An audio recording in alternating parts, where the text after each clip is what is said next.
El contenido del siguiente programa es responsabilidad de sus realizadores. Nuestros sonidos y voces, las influencias, proyectos nuevos y emergentes tienen un lugar aquí en La Pedagógica Radio. Cuéntanos tu historia y tráenos tu música. Nosotros y el mundo queremos escucharte. Conocerte, cantar y bailar contigo. Deleítanos con tus líricas. Bienvenidos a Folclorizarte de La Pedagógica Radio.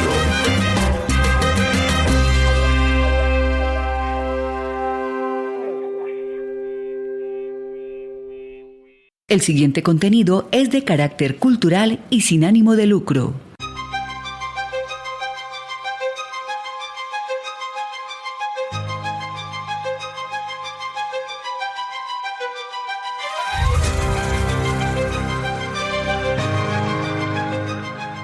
Hola, ¿qué tal? Cordial saludo, muy buenas, bienvenidas y bienvenidos nuevamente a este espacio sonoro, a este espacio con nuestras y nuestros invitados, quienes son maestras, maestros, estudiantes de nuestra Universidad Pedagógica Nacional, pero también proyectos de personajes reconocidos, de personajes que han marcado la historia musical de nuestro país. Como ustedes bien saben, pues aquí abrimos los micrófonos a estos proyectos que en otros lugares no tienen voz, a esos proyectos que comercialmente no suenan tanto en la radio, pero que las plataformas se encargan de difundirlos a través de, por supuesto, todo este tema digital, de difundirlos por el mundo. Yo soy Yolanda Barrantes y me complace muchísimo darles la más cordial bienvenida a otra emisión de Folclorizarte después de este intersemestral que nos encanta volver otra vez a estos micrófonos.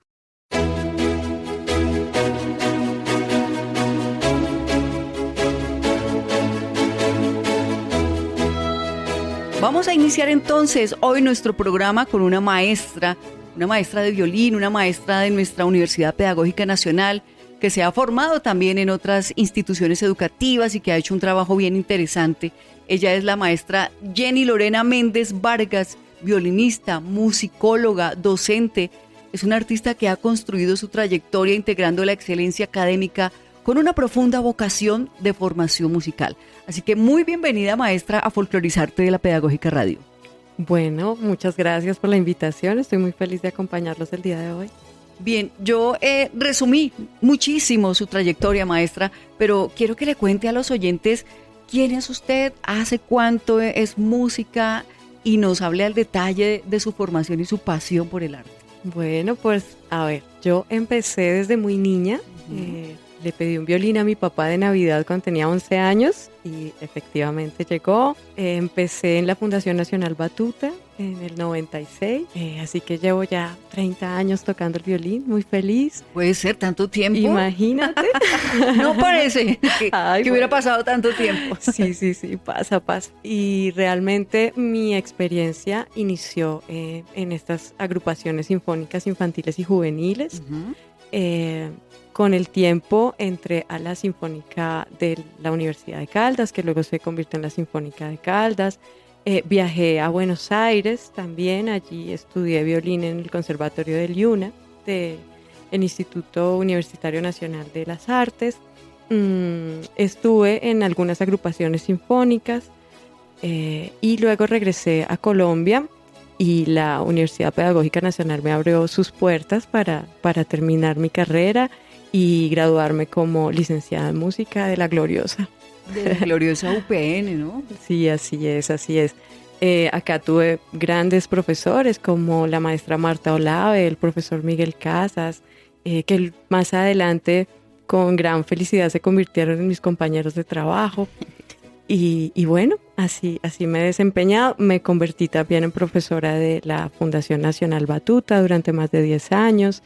He tenido la posibilidad de tocar en diferentes grupos de cámara, tanto música sinfónica como música colombiana, por supuesto, también ritmos de nuestro país y bueno, muy feliz. No, pues nosotros también felices de tener semejante maestra hoy frente a nuestros micrófonos aquí de nuestro espacio, de nuestro Folclorizarte.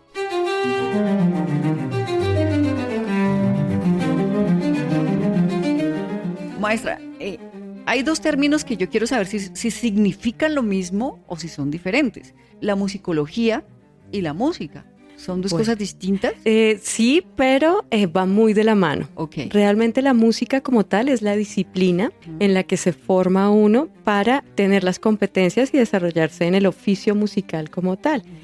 Mientras que la musicología es la ciencia que estudia la música, que tiene diferentes ramas, por supuesto, desde el aspecto científico, desde el aspecto social, desde el aspecto, bueno, dentro de lo social estaría el etnográfico, por ejemplo, toda la parte cultural. Entonces es muy, pero muy interesante. Bueno, pues le hago la pregunta porque he leído que pues su carrera la ha combinado exitosamente con la investigación, la interpretación, la enseñanza y ha representado a nuestro país como ponente en importantes encuentros internacionales de musicología y educación musical en España y en Chile. Pues cuéntenos de esa experiencia. Bueno, pues sí, realmente con el tiempo he descubierto que un artista en el siglo XXI debe moverse en diferentes ámbitos y que eso nos convierte en profesionales integrales. En mi caso, desde muy niña fui muy apasionada a la historia y a la historia de la música en concreto. Entonces luego, bueno, tuve profesores que me ayudaron mucho a cultivar esta pasión y cuando me gradué tenía como esa, de la licenciatura dije, bueno, o en interpretación, o en dirección sinfónica, o en musicología. Y dije, bueno, realmente a mí la lectura se me da mucho, realmente el discurso es como una de las cosas chéveres que puedo llegar a hacer. Me decidí y empecé a trabajar en la Universidad Nacional, pues a estudiar musicología con el profesor Egberto Bermúdez. Él fue mi director de tesis, me ayudó mucho y mi tesis fue sobre la educación musical, exactamente en el violín en el periodo de 1950 a 1990. Entonces todo lo que eran profesores, instituciones, cómo se dio ese proceso de enseñanza-aprendizaje. Entonces ahí pude combinar la historia, el violín y la enseñanza del violín. Entonces hice ahí como una pequeña moñona. Y bueno, y ha sido pues sí como un proceso muy interesante. Ya estudiando musicología sucedió lo de ARLAC, que fue la posibilidad de estar como ponente en este congreso de musicología. Y en junio de este año también estuve en un congreso en Chile, pero presentando un proyecto diferente, que es el que estamos trabajando internamente con dos compañeras de la licenciatura en música, con Cindy Gómez y con la profesora Lila Castañeda, que habla de un tema que me parece muy actual, que es como las implicaciones para los docentes de música respecto a la creatividad y cómo desde las músicas como el hip hop y el rap podemos trabajarlas y fomentar mecanismos para trabajar toda esta parte creativa de nuestros estudiantes. Bueno, maravilloso. Y es que hablando precisamente de esas músicas del hip hop y del rap, a mí se me ocurre pensar que estas nuevas generaciones son muy amantes a esos, ¿cómo se llaman? ¿Ritmos o cómo podríamos denominarlos? ¿Géneros? Géneros en realidad, pero ritmos tampoco está mal dicho. Y estoy totalmente de acuerdo contigo. La idea es acercar las músicas que los estudiantes traen en su experiencia, dejar de jerarquizar lo que puede tener diferencias de valor, digamos, desde nuestra sociedad, y comprender que los estudiantes llegan a nuestras licenciaturas con todo un bagaje y una experiencia maravillosa que al contrario nos alimenta muchísimo como docentes. Entonces se genera justamente lo que un Hopper denominaría cipher, que es el círculo de la palabra en el que todos somos iguales y tenemos estas posibilidades de intercambiar saberes. Claro, y se vuelve también un tema contestatario, ¿no? Sobre todo frente a temas políticos, a temas sociales,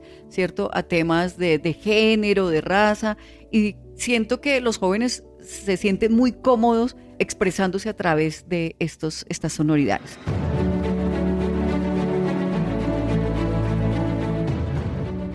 Bueno, maestra, vamos a escuchar algo de su trabajo como violinista, ¿le parece? Me parece, claro que sí. Bueno, invítenos entonces a escuchar alguna de esas piezas maravillosas que usted ha tenido la oportunidad de regalarle a público en distintos lugares.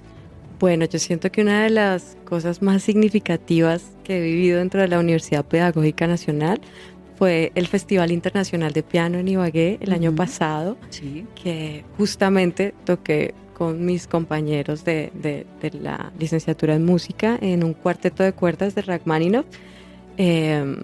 Y fue una experiencia maravillosa porque la sala Alberto Castilla del conservatorio es muy imponente, muy bella, porque la música fue hermosa y porque el hecho de estar ahí frente a mis estudiantes, frente a jóvenes, frente a, bueno, grandes músicos excelentes, y compartirlo con profesores que durante toda mi carrera admiré muchísimo, que es mi maestra Marta Olave, el profesor Iván Ricardo Tovar, que es el chelista, y el primer violín, que es el profesor José Ricardo Rodríguez. Pues la verdad fue una experiencia única para mí, muy Claro. emotiva. Y además me imagino una gran responsabilidad estar en ese escenario frente a tremendas personalidades de la música, ¿no?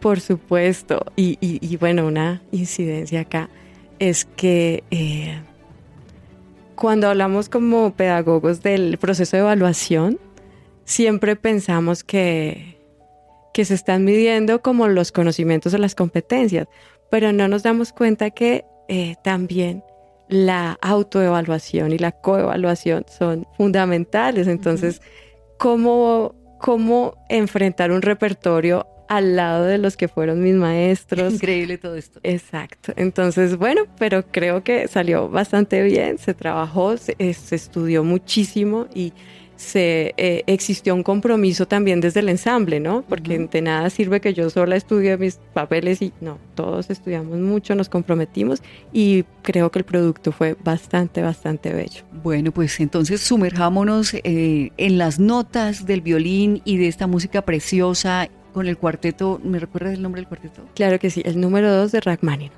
Perfecto. Recuerde que usted está sintonizando Folclorizarte de la Pedagógica Radio. Ya volvemos.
Estás escuchando Folclorizarte.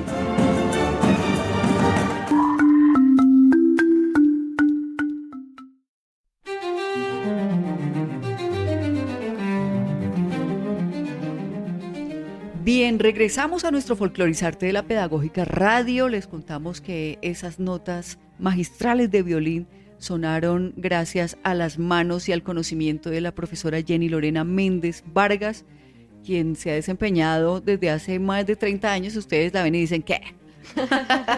Como música, se dice música, ¿no? Se dice Claro, no como claro que músico, sí. sino como música, en femenino. Y bueno, vamos a preguntarle cosas acerca un poco más de su infancia, profe. Por ejemplo, siendo tan pequeña, ¿qué la motivó a inclinarse por un instrumento no tan fácil de interpretar, además de una música que no es tan común como el violín? Bueno, pues es una historia realmente muy emotiva para mí, y es que mi papá es coleccionista de tango. Él tiene más de 13.000 grabaciones de tango. Wow. Y uno de los instrumentos protagonistas de este género musical es el violín. Entonces él desde muy pequeña, estoy hablando desde los 6, 7 años, me ponía, hija, ahora vamos a escuchar la orquesta de Arienzo. Hija, esta es la RCA Víctor. Hija, este es Aníbal Troilo. Hija, entonces todo el tiempo como los diferentes exponentes del tango. No sé, no estoy segura, pero creo que mi papá quería que yo estudiara bandoneón. Puede caber la posibilidad. Ya que todos los que acabo de nombrar, pero Sí. realmente siempre me enamoró fue el violín, este instrumento, el hecho de frotar una cuerda Sí. y como todo lo que genera, y el hecho de que al frotar una cuerda puede ser el sonido tan extenso como tú lo decidas como instrumentista. Sí, claro. En otros instrumentos, digamos que tú punzas una cuerda y lo que dura la vibración. Exacto. En cambio, en el violín uno es el que genera la vibración y por eso puede lograr esta expresión como tan particular. Como alargar las notas, ¿no? Exactamente. Wow. Y de hecho, pues trabajando la técnica correctamente, se puede lograr hacer un sonido circular que puede durar todo lo que tú quieras, todo lo que necesites. No, es pura magia, definitivamente. Así es para mí también. Cuéntanos un poco más acerca del violín, ¿no? Porque uno lo ve en los grandes conciertos. Bueno, hoy en día se incorpora, o bueno, mentiras, desde hace tiempo, conjuntos cubanos, orquestas cubanas incorporan el violín a sus charangas y a sus expresiones musicales regionales y suena muy bien, ¿no? Pero entonces uno, cuando ve una orquesta sinfónica o una banda sinfónica de niñas y niños, uno dice, ¿los violines también tienen tallas? O sea, ¿vienen por tamaños? Sí, pues todas las preguntas que me acabas de hacer son sumamente interesantes. Respecto a la organología del violín, es el más pequeño de la familia de las cuerdas frotadas. Sí. Tenemos el violín, la viola, el violonchelo y el contrabajo. Todos ellos son de la misma familia de cuerdas frotadas. Ellos tienen 4 cuerdas, están afinados por quintas y todos se trabajan con arco o con la otra técnica que se llama pizzicato, que Y es consiste con los dedos. exacto, Ok. en pellizcar la cuerda. Ajá. Eso respecto a la organología. Respecto a lo que me comentas de la música cubana, así es, desde tiempos inmemoriales realmente, los músicos del violín han formado parte de estos ensambles y se genera pues un sonido muy particular, a diferencia digamos de las orquestas de salsa que tienen una cantidad de trompetas, saxofones. Las charangas son mucho más de cámara, más pequeñas, su sonido en realidad, en mi opinión, es muchísimo más como compacto, como genera unas vibraciones al tener estas cuerdas frotadas bastante diferentes. No estoy queriendo de ninguna manera como generar una opinión de valor sobre una u otra, sino es como esta diferencia en lo sonoro, ¿no? Sí.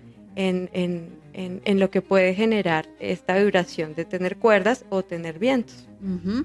Sí, además suena bellísimo. Sentarse a escuchar violín con una chimenea prendida, con un vinito, es una cosa maravillosa, ¿no? Es transportarse, no digo tanto en el tiempo, sino es como sumergirse a veces en la melancolía, pero también a veces en el amor, a veces en las emociones de una manera increíble. Así como el violín, cuando extiende sus notas así, bueno, y me disculpan los oyentes, es una percepción muy particular mía. A mí me pasa eso.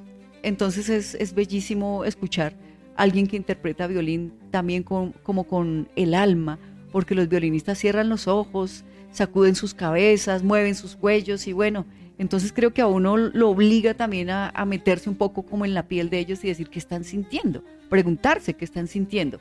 Y en cuanto a las tallas, es importante por qué, o los tamaños de los violines. Claro, respecto a eso te cuento que efectivamente, sobre todo la técnica del instrumento, porque al ser un instrumento con una postura muy exigente que podríamos considerar poco anatómica. Sí, desde luego. Desde muy pequeños los niños deben tener como una talla para que sus bracitos no se sobreesfuercen. Okay. Entonces tenemos la talla para los adultos, se llama 4/4. Okay. La talla para los chicos depende, por supuesto, de la estatura, pero iría más o menos hasta los 12 años, sería 3/4.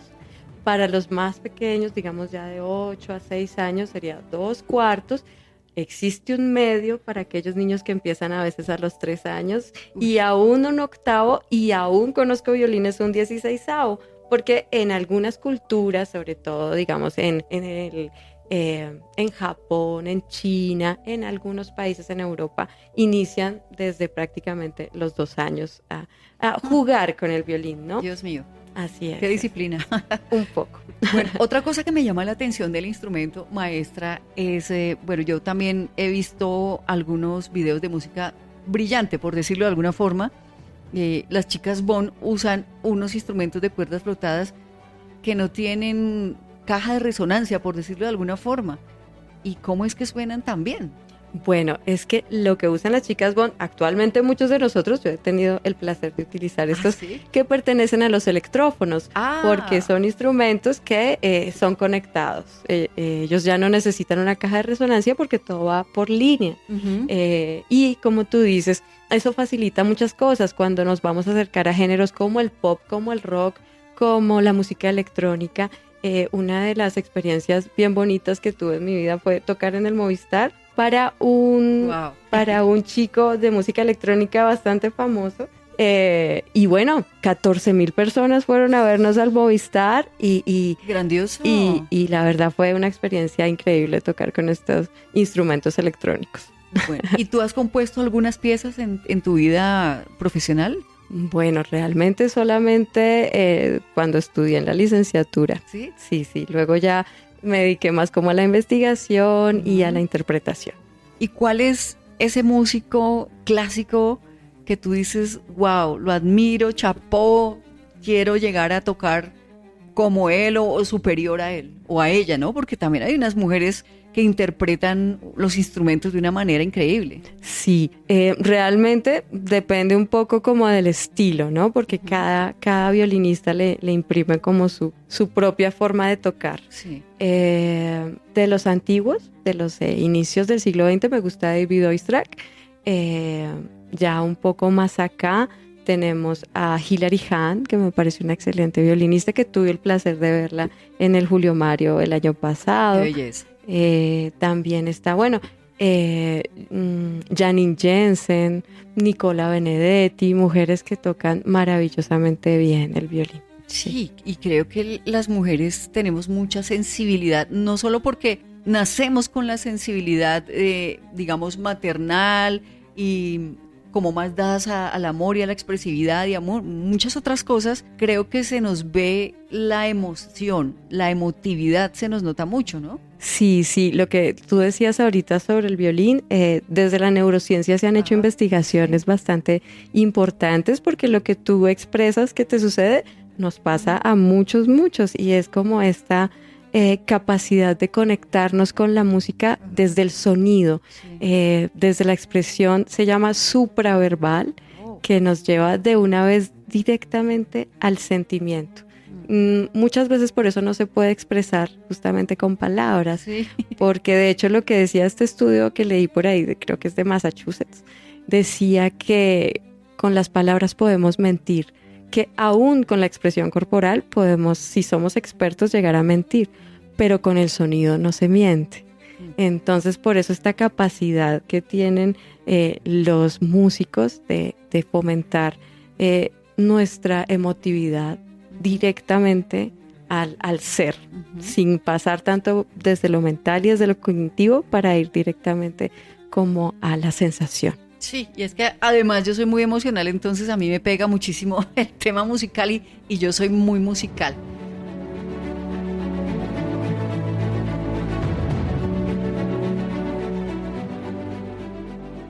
Maestra, ¿recuerda de pronto cuál fue el momento en que entendió que la música no solo iba a ser una profesión, sino una forma de vivir y de entender el mundo desde otra perspectiva?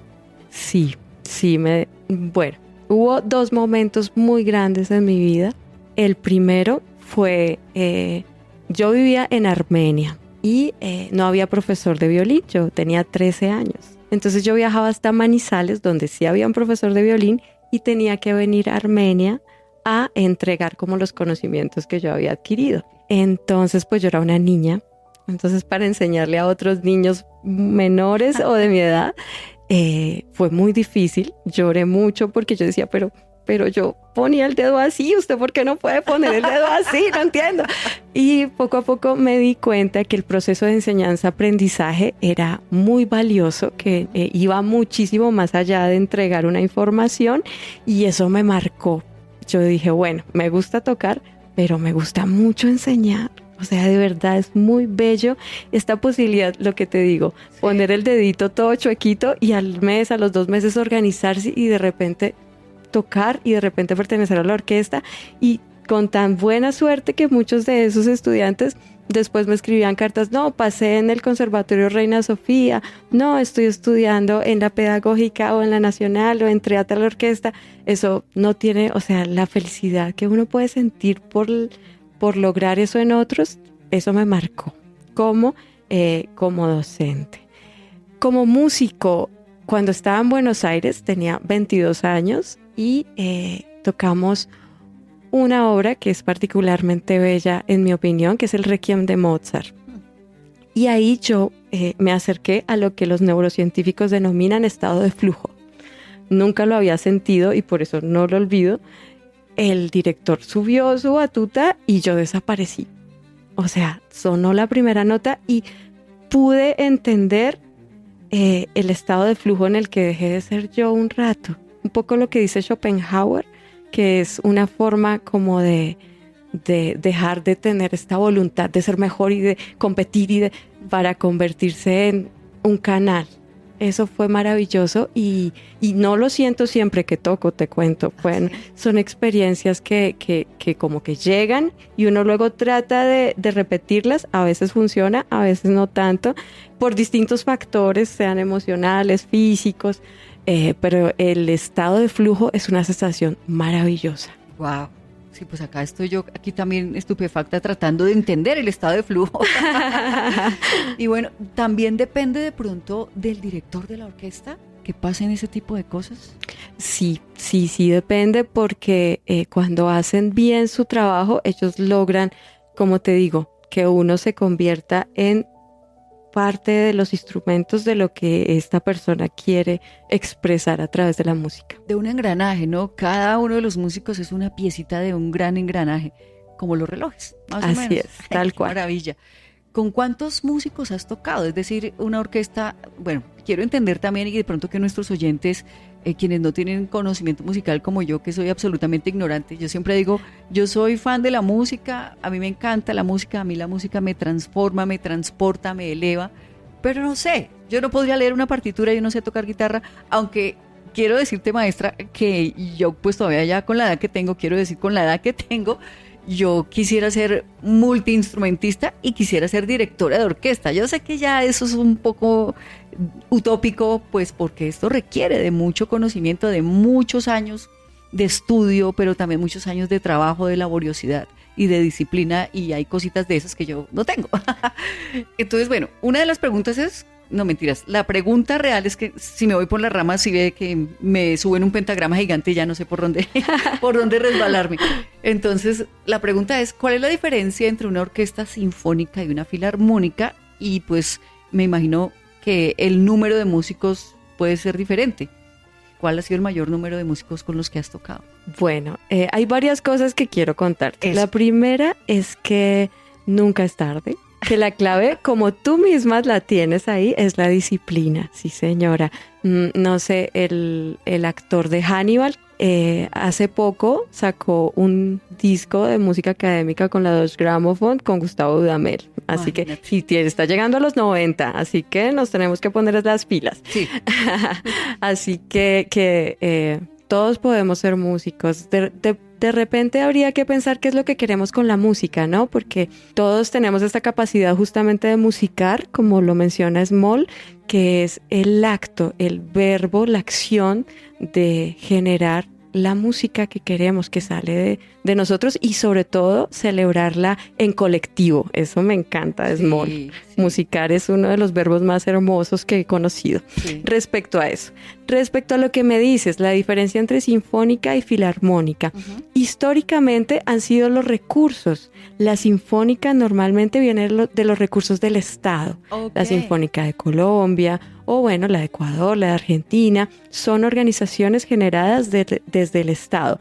Mientras las filarmónicas normalmente han sido colectivos privados que son muy, muy famosos y muy usados, sobre todo esa tradición creo que viene desde los alemanes, ¿no? O eso me contaba el profe Egberto, que ellos, aunque tengan poblaciones muy pequeñas, tienen su colectivo filarmónico.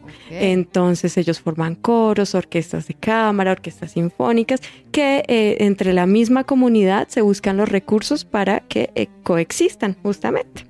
Entonces tiene que ver un poco con eso. Tengo entendido que la Filarmónica de Bogotá tiene fondos del distrito, mientras que la Sinfónica de Colombia viene de los recursos del Estado. Eso es como algo que leí por ahí. Eso frente a eso. Ahora la otra pregunta que me hiciste de las diferencias entre orquestas tiene que ver con el repertorio y con el compositor. Entonces, la música del periodo clásico como Haydn, como Mozart, son orquestas sinfónicas, pero más pequeñas, no tenían grandes como cantidades de percusión, por ejemplo, o creo que en su mayoría tienen como 3 cornos y ya en la época de Beethoven, que es el romanticismo, justamente en la tercera sinfonía, que es la heroica, y de hecho hay un documental muy interesante en la BBC, le agrega un 4º corno. Entonces, bueno, poco a poco, de acuerdo a los compositores, empieza a crecer. Ya, por ejemplo, Tchaikovsky escribió 1812, que tiene hasta cañones. Entonces empiezan a crecer, a aumentar de acuerdo a los diferentes repertorios, la cantidad, el número de músicos de una orquesta. Yo, la orquesta más grande con la que he tocado, también tenía 17 añitos. Por Dios. Tocamos y Carmina Burana. Ah, no. Sí, imagínate. Esa es la que me eleva, me tumba, me sacude, me vuelve nada. Ay, mira qué lindo. Sí, a mí también. Entonces imagínate que el coro era de 200 personas y la orquesta éramos también casi 100 personas. Eso fue, bueno, ya hace algún tiempito, con un director muy querido en toda la zona cafetera que se llama Nelson Monroy. Él empezó como a llevar estas grandes obras al repertorio pues de la Orquesta Sinfónica de Caldas y allá tuvimos el placer de tocar, sí. No, y la más chiquitita, bueno, es la música de cámara, que tiene otra, como te decía, color. Estas grandes orquestas que golpean durísimo, pues claro, generan una cantidad de cosas en el cuerpo desde lo físico, ¿no? Como estos golpes de energía en tu cuerpo generan unas vibraciones. Pero las cosas pequeñas, por ejemplo, Bach, que tiene estas partitas para violín solo, o las sonatas para violín y piano, o los tríos, como en este caso, pues tengo el placer de tocar con el trío Riverí, que es piano, violonchelo y violín, pues generan algo más íntimo, ¿no? Sí. Y eso también desde la neurociencia ha sido muy estudiado. Cuando, digamos, el gran héroe vence al malvado y toda la cosa, pues claro, empiezan a sonar papá, pues cosas gigantes, no sé qué enormes.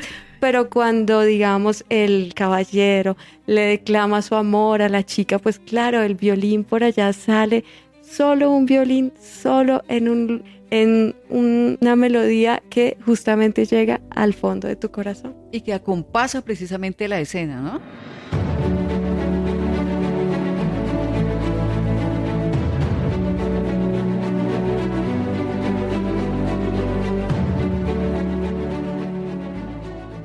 Bueno, ¿qué tan difícil o qué tan fácil es ser músico en este país?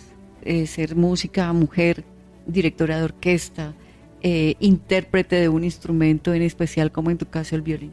Bueno, pues siento que ha sido una transformación muy grande al cabo de los años, te lo digo como desde lo más sincero de mi ser. El hecho de que existan fundaciones que sean gratuitas, que sean del Estado, fue para mí un cambio de vida.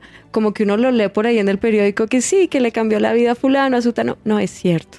La música en contextos vulnerables sí cambia vidas. Y bueno, cuando dicen, no, fue tal concierto y les cambió la vida. No, eso no es lo que cambia. Lo que cambia es el hábito de empezar a hacer algo cada día, el hábito de empezar a pertenecer a una comunidad, el hábito de ver la música como una pequeña sociedad donde existen responsabilidades. Eso es como lo que genera realmente el cambio y eso puede contribuir a la sociedad. Yo sí creo que la música genera cambios siempre y cuando se mantenga un proceso. No es como, no, voy, toco y ya. No, tiene mucho que ver con el proceso. Eso es lo que hace que cambie la vida. Cuando yo inicié, habían pocas becas, habían pocas posibilidades de ir al exterior, pero poco a poco he visto que cada vez hay más posibilidades. El hecho mismo de que existan ya las plataformas, de que los chicos se puedan expresar desde YouTube, desde Spotify, desde TikTok, como que ha generado como una revolución donde todos tenemos voz. Eso me parece muy importante. Sí. Y también siento que el Estado ha contribuido con muchas becas, con muchas posibilidades, los gobiernos de otros países, como que ya no es algo tan lejano, porque digamos, cuando yo tenía 13 o 14 años, yo veía salir del país como algo que no, eso que me va a pasar a mí. Sí. Y poco a poco he visto que sí pasa. Y por ejemplo, algo que me parece hermoso en la Universidad Pedagógica Nacional es el hecho de que los estudiantes puedan hacer intercambios. Tú no te imaginas el cambio de mis estudiantes. Tengo una estudiante que llega de Chile, estuvo todo el semestre pasado y tú vieras, o sea, no solo aprendió violín, aprendió de la vida, aprendió de los paisajes tan diferentes, de la cultura, cambió la vida. Por supuesto. Entonces, como que cada generación ha dado un pasito más. Y también te lo digo como mujer, la música y muchas otras profesiones han sido tradicionalmente masculinas. Sí. De hecho, cuando yo entré a la pedagógica, éramos de los 40 que pasamos, éramos 4 mujeres. Dios mío, como el 1%. Sí, imagínate. Dios. Y bueno, y ahora que yo soy la profe, tampoco han subido muchísimas, pero digamos que ya uno ve 15, 20, ya es un 50%. Y el hecho mismo de que tantas mujeres estemos liderando diferentes procesos hace que las chicas quieran estar ahí, quieran ir un poco más allá y tengan como sus propios proyectos muy, muy bellos. Sí, estoy muy feliz de ser músico, de ser mujer y de que poco a poco he visto cómo los caminos se van abriendo. Oh, qué maravilla. Y pues un poco de lo que nos venías contando, que es muy machista, no solo el arte, sino en muchos otros aspectos la vida. Y es que, por ejemplo, el tango creo que empezó bailándose entre hombres, porque para la mujer no era permitido absolutamente nada, excepto ser la incubadora de los hijos de los señores y estar en casa. Sí, ya después que vino la revolución y todo este tema, ya las mujeres empezaron también a tener el papel que siempre debieron tener o debimos tener desde el inicio, ¿no? Porque no somos menos que los señores. Con todo el respeto lo decimos desde estos micrófonos.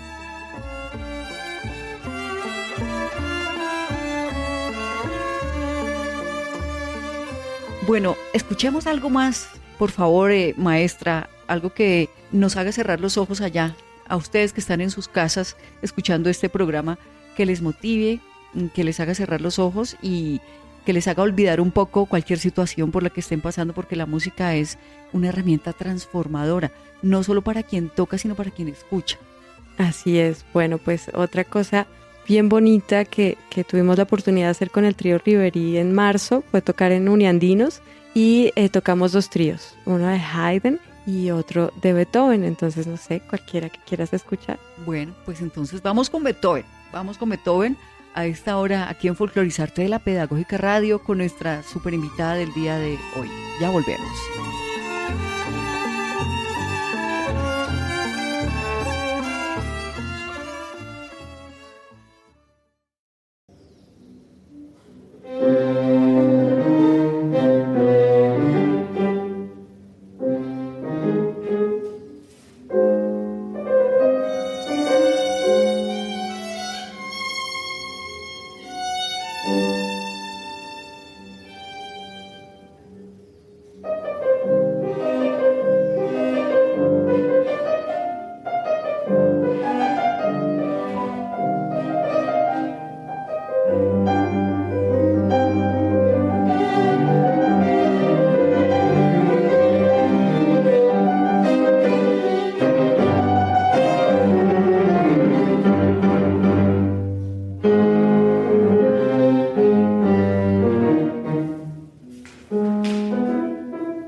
Si ves a un pescador que a golpe de remo regresa de su jornada, si escuchas cómo el canto de las ballenas acompasa el ritmo de su canoa, es porque estás en un mágico lugar, donde al son de una marimba de chonta, el inmenso Pacífico se une con la selva. Estás en sintonía de Folclorizarte, de la Pedagógica Radio.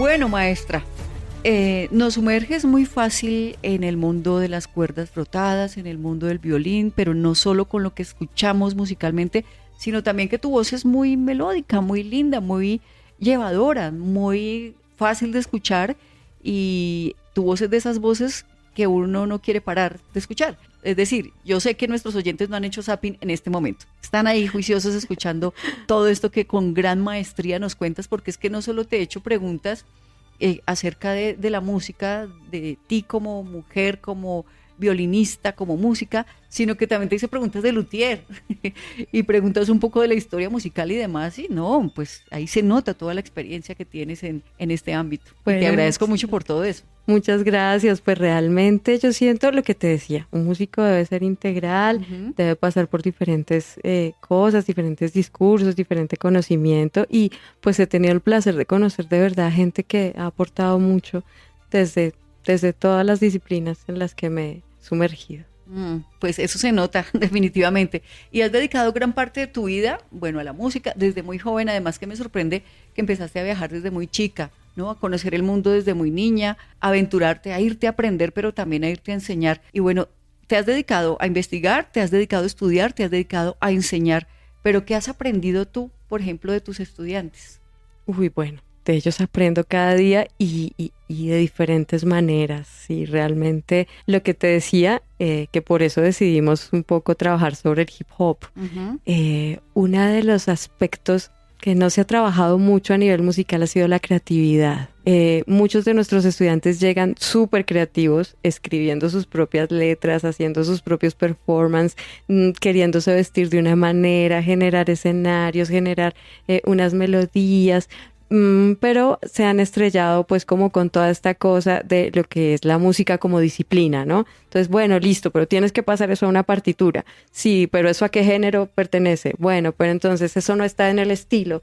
Pero entonces, y nos damos cuenta que lo que necesitamos ahora como artistas es justamente que tengan un pensamiento crítico, exacto, que tengan sus propias formas y que justamente sepan defender como todos los derechos que de alguna manera la mujer, el estudiante de universidad pública y todos nosotros hemos como concebido a través de los años, ¿no? Entonces, es muy importante conocer la técnica, conocer la disciplina, pero no podemos como adoptar una sola forma de hacer las cosas. Esta es la música, o esta es la forma, esto es lo correcto, lo demás no existe. No puede ser. Entonces ellos me han abierto muchísimo los ojos sobre cómo la creatividad se aprende desde otros lugares que no son la academia propiamente, y que traer esos lugares a la academia nos va a generar una gran riqueza a nosotros como docentes. Sí, sí, desde luego. Y bueno, seguramente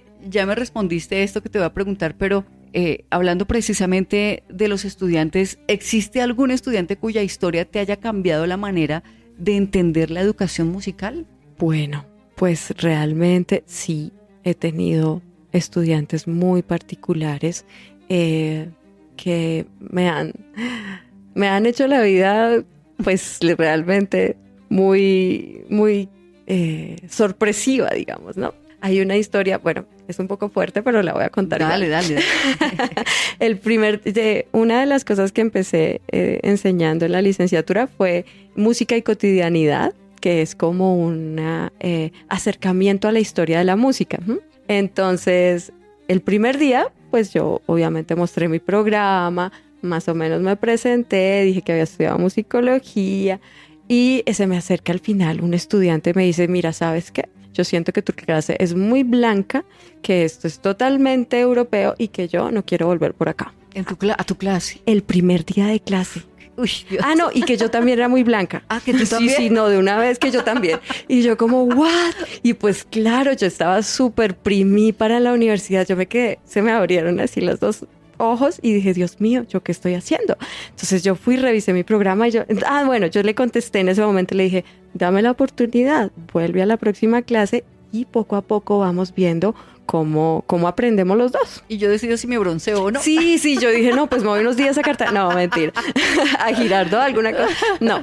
Entonces, bueno, el chico siguió yendo, sí, es cierto, me dio la oportunidad de volver a la próxima clase y uno de los fundamentos era los 3 pilares de la música. Los 3 pilares de la música, pues occidental, que es sobre lo que está basado nuestro programa, es el ritmo, la melodía y la armonía.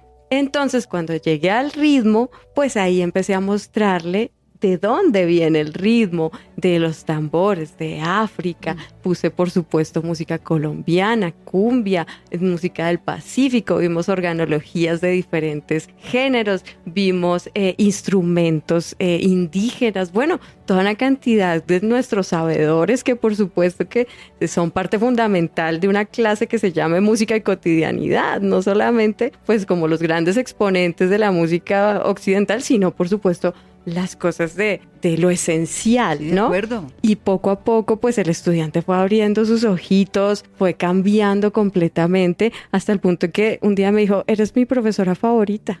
Tú sí puedes diferenciar una cosa con la otra y interrelacionarlo. Y de hecho, el hombre particular se fue de vacaciones, no sé por qué, me empezó a escribir desde Florencia, Italia. Oh, mamá. Y me mandaba fotos, no, esto es en tal museo, mira lo que tú me contaste de los Medici, mira, no, esto sí era como tú decías, y no sé qué, no, súper lindo. Entonces fue una experiencia transformadora para mí como docente.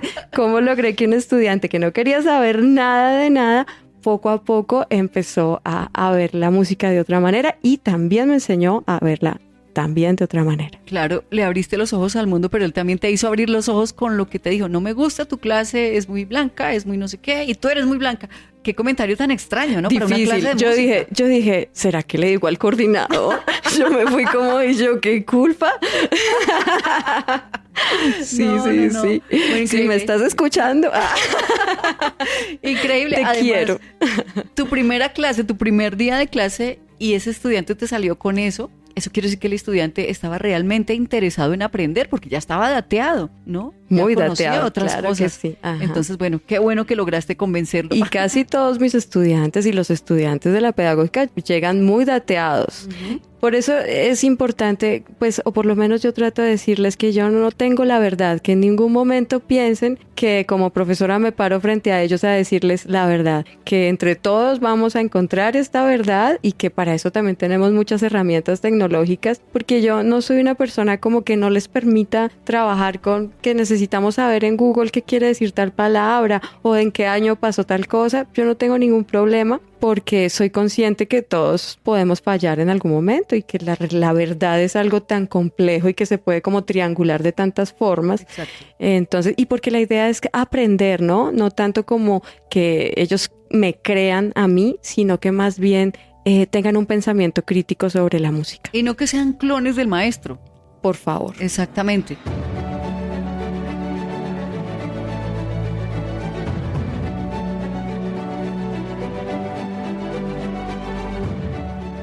Bueno, hablemos justamente de la Universidad Pedagógica Nacional. ¿Qué te ha dejado la Universidad Pedagógica Nacional? ¿Qué te ha dejado sus estudiantes? ¿Qué piensas de nuestra UPN? Bueno, pues para mí la Universidad Pedagógica Nacional es uno de los sentidos de mi vida, uno de los motores, tanto cuando fui estudiante, porque ahí aprendí muchísimo, no solo de la música, sino del ser humano, con unos profesores, unos compañeros de trabajo maravillosos, unos estudiantes maravillosos. Y luego, bueno, de ahí salí, seguí trabajando en diferentes lugares, cuando me llamaron para regresar a mi alma mater, pues no te puedo describir esta felicidad. En un comienzo me sentí un poco tímida, te debo decir que el primer semestre yo era como perfil bajo, no quería como encontrarme con mis profesores porque no sabía cómo decirles, sí, ahora soy tu compañera. Pero ya poco a poco ellos mismos me dieron como una bienvenida muy afectuosa, como que, ay, sí, nosotros sabíamos porque siempre fuiste buena estudiante, no sé qué, muy queridos, la verdad, me ha cambiado la vida la Universidad Pedagógica Nacional. Bueno, qué lindo escuchar eso porque generalmente cuando hablamos con nuestros músicos, nuestros estudiantes y nuestros docentes, siempre demuestran este amor por la universidad a pesar de las dificultades con las que a veces se trabaja, que a veces con las uñas, que a veces no hay presupuesto, bueno, todo lo que implica trabajar y estar en una institución de educación pública, ¿no? Siempre pasan estas cosas, pero generalmente la gente habla con mucho amor de la universidad y sobre todo que son muy apetecidos los profesionales de la Universidad Pedagógica Nacional, apetecidos en el mundo. Entonces eso es un gran honor. Es cierto, una de las cosas que yo les digo en clase es que apenas nosotros pasamos las hojas de vida, somos los primeros a los que nos llaman. Exacto. En colegios, en jardines, en diferentes instituciones, academias. ¿Por qué? Porque ellos dicen, bueno, ellos tocan bien, pero saben dar clase. Exacto. Eso es lo que nos diferencia. Pedagogos. Exacto. Y eso es lo que nosotros tenemos que seguir defendiendo siempre. Es muy lindo ser músico desde pequeño, tener esta disciplina, porque pues la música va a durar para siempre. Ya yo ahorita hoy me siento a estudiar, porque esa es la vida de nosotros. Uh-huh. Pero una de las cosas es siempre poner atención a las clases de pedagogía, ver qué nos sirve, ver cómo se planifica una clase. Una clase tiene diferentes momentos, inicio, desarrollo, cierre, tiene una estructura que nosotros cada uno le podemos dar como nuestro perfil, pero tiene como unas competencias específicas, es otra ciencia justamente. Y el hecho de que podamos como compatibilizar estas dos ciencias, pues nos hace unos profesionales muy apetecidos, como tú dices, y muy particulares. Entonces hay que seguir defendiendo como esta posibilidad de ser buenos músicos, porque ¿cómo vas a enseñar algo que no sabes hacer? No hay Exacto. forma. Pero que también existe una forma de transmitir este conocimiento que no es así como, mire, es así, pues así. No, va mucho más allá de eso, va a conocer al estudiante, va a conocer un poco la historia de la pedagogía, saber quién es Piaget, saber quién es el doctor Oswald, quiénes, o sea, una cantidad de pedagogos, John Dewey, quiénes son estos personajes y qué fue en lo que contribuyeron en la enseñanza que yo puedo adaptar. ¿Por qué? Porque uno dice, bueno, es que todo tiene que ser desde lo creativo y como desde el proceso de enseñanza-aprendizaje, y yo no voy a enseñar como desde el conductismo, y hay algunas cosas del conductismo que son fundamentales para cualquier ser humano. Lo que pasa es que son etapas, ¿no? ¿En qué etapa puedo usar el conductismo? ¿En qué etapa puedo ir ya mucho más desde lo creativo? ¿En qué etapa puedo usar el pensamiento crítico? Como empezar a desarrollar en nuestros estudiantes un plan de lo que nos gustaría y cómo eso puede transformar la sociedad, porque muchas veces como que llega el músico y simplemente enseña la canción y ya fueron 2 horas y salió. Exacto. No, sino tengo un plan que quiero con este grupo, hasta dónde lo quiero llevar, cómo en diferentes etapas puedo lograr desde la pedagogía cosas súper importantes. No, maestra, me podría quedar hablando contigo toda la mañana. De verdad, porque ha sido una conversación tan increíble que se nos fue el tiempo volando. Pero ya como última pregunta, si tuvieras enfrente un espejo, ¿qué te dirías a ti misma, a esta mujer que desde muy niña comenzó un proceso en formación musical, que se apasionó por la música y no cualquier música, y que se apasionó por un instrumento y no cualquier instrumento, ¿no? Y que ha viajado por muchos lugares desde muy chica para seguir enriqueciéndose su espíritu con ese conocimiento? ¿Qué le dirías hoy en día después de tantos años, después de 30 años? Bueno, pues quiero compartirte que yo vengo de un lugar muy vulnerable de Bogotá, de un barrio difícil, que siempre como que en mi familia una de las cosas importantes fue la autonomía y la capacidad de salir adelante con nuestros propios medios, a través del estudio sobre todo, Entonces creo que me miraría al espejo y me diría que muy bien por haber sido tan valiente, por haber como pasado tantas dificultades y haber logrado vivir de la música, y que no me rinda, que todo va a estar bien, que siempre hay una nueva mañana, una nueva oportunidad, y que aunque a veces las cosas han sido muy difíciles, siempre hay que levantarse con valor para salir adelante. Exacto, porque no se sabe si es el último día, pero todos los días hay que lucharlo, de verdad, y lucharlo desde el amor y desde creerse uno mismo el cuento de que uno puede ser mejor, no solo profesionalmente, porque tú lo dijiste, no estamos en una competencia. La competencia es con uno mismo, con levantarse, con poder respirar, con estar bien y poder llevar a cabo todos esos procesos y esos proyectos y esas metas que a corto, mediano y largo plazo uno se ha propuesto en la vida. Y a veces también hay que dejar que la vida te sorprenda, ¿no es cierto?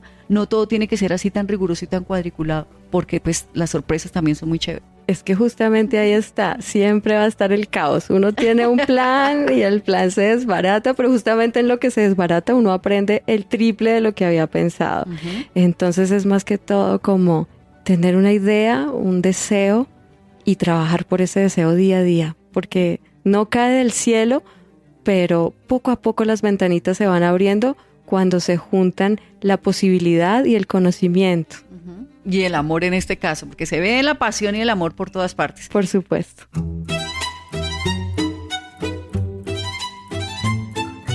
Pues bueno, ella es la maestra Jenny Lorena Méndez Vargas, violinista, egresada de esta universidad. Bueno, estudió en la Nacional primero, ¿no? No, acá primero hice la maestría en musicología en la Nacional. Ah, ok. Estudiante egresada de esta gloriosísima Universidad Pedagógica Nacional que amamos todos y queremos todos. Estuvo con ustedes aquí en Folclorizarte. Muchísimas gracias, maestra, por haber compartido todo ese sentir y por toda esta gran conversación que tuvimos alrededor de la música y alrededor del violín. No, muchas gracias por la invitación tan emotiva que de verdad me erizó la piel de saber todo esto tan del fondo del corazón que tenemos y que nunca hablamos de esto. Entonces, exacto. Muchas gracias. Bueno, y gracias a todos ustedes, amables oyentes. Recuerden, yo soy Yolanda Barrantes y también recuerden que todas estas producciones las encuentra también en iVoox. Todos los Folclorizarte que hemos hecho con nuestros personajes muchos fuera de este estudio y otros tantos aquí de nuestra Universidad Pedagógica Nacional. Un abrazo para todos, feliz resto de domingo y estoy segura que disfrutaron muchísimo esta velada, tanto como yo. Chao.